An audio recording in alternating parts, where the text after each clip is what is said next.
Film recap में आपका स्वागत है। आज मैं एक thriller crime movie girl in the basement की कहानी बताने जा रहा हूं। कहानी की शुरुआत होती है जब हमारी नायिका सारा और उसका पिता डॉन उसकी बेटी मेरी को अस्पताल ले जा रहे होते हैं क्योंकि उसे सांस लेने में दिक्कत हो रही है। सारा घबरा जाती है जब मेरी की सांसें रुक जाती हैं। वो डॉन से तेज चलाने के लिए कहती है। अस्पताल पहुंचने पर डॉन सारा को चुप रहने के लिए कहता है। पैरामेडिक्स मेरी को ऑक्सीजन देते हैं लेकिन मॉनिटर पर सिर्फ सीधी रेखा दिखाई देती है। मेरी की मौत हो चुकी है। अब कहानी 20 साल पीछे जाती है। एक सामान्य सी फैमिली डिनर सीन है। सारा, उसकी बहन एमी और माता पिता डॉन और आयरीन साथ में डिनर कर रहे होते हैं। माहौल तब बदलता है जब डॉन सारा को पार्टी में जाने से मना करता है और अपने घर में तानाशाही रवैया दिखाता है। उस रात सारा अपने बॉयफ्रेंड क्रिस के साथ पार्टी में चली जाती है।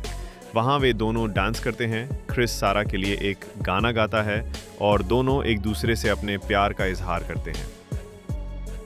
सुबह जब सारा घर लौटती है, डॉन उसका इंतजार कर रहा होता है। सारा गुस्से में कहती है कि जैसे ही वो 18 साल की होगी घर छोड़ देगी। सारा अपनी माँ और बहन को बताती है कि वो देश भर में घूमने और काम करके अपना गुजारा करने की योजना बना रही है।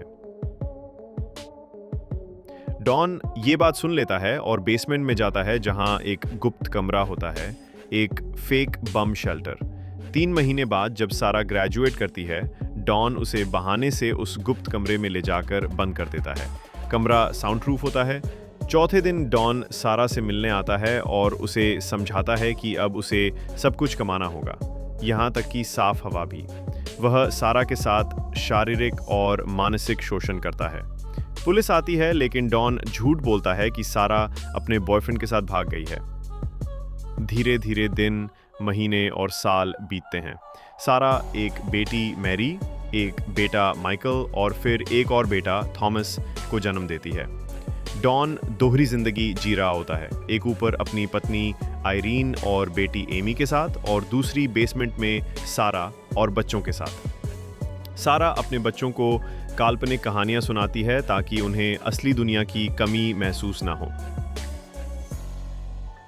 एक दिन सारा क्रूर डॉन को मनाकर तीसरे बच्चे को ऊपर ले जाने की अनुमति देती है ताकि उसे उसकी माँ पाल सके। वो एक चिट्ठी भी लिखती है लेकिन डॉन ही उसे पढ़ता है और सारा को फिर से पीटता है।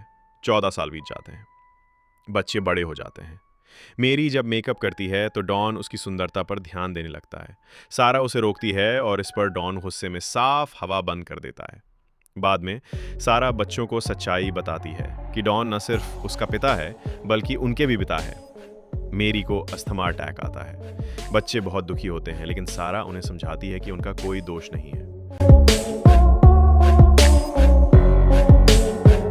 डॉन अब आर्थिक तंगी से जूझ रहा होता है और एक दिन बेसमेंट में कार का धुआं भेजकर सभी को मारने की कोशिश करता है, लेकिन थॉमस की वजह से योजना फेल हो जाती है।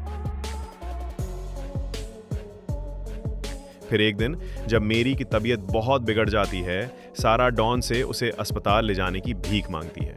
डॉन मान जाता है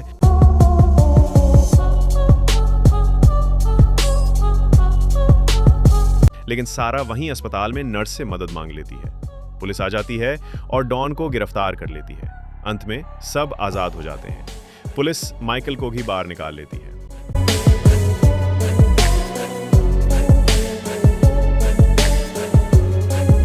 गर्मियों के दिन सारा, आयरीन और एमी घर की पोर्च पर बैठे बच्चों को खेलते हुए देखती है। तभी क्रिस बाइक पर आता है, वही बॉयफ्रेंड। वो सारा को वो हेलमेट देता है जो उसने सारा के 18वें जन्मदिन पर उसके लिए खरीदा था। दोनों बाइक पर निकल जाते हैं अपने अधूरे सफर को पूरा करने। इस तरह गर्ल इन द बेसमेंट एक दर्दनाक लेकिन अंततः उम्मीद से भरी कहानी है। अगर आपको ये वीडियो पसंद आया हो तो सब्सक्राइब करें और नोटिफिकेशन ऑन करें ताकि आप ऐसे और भी वीडियोस देख सकें। धन्यवाद।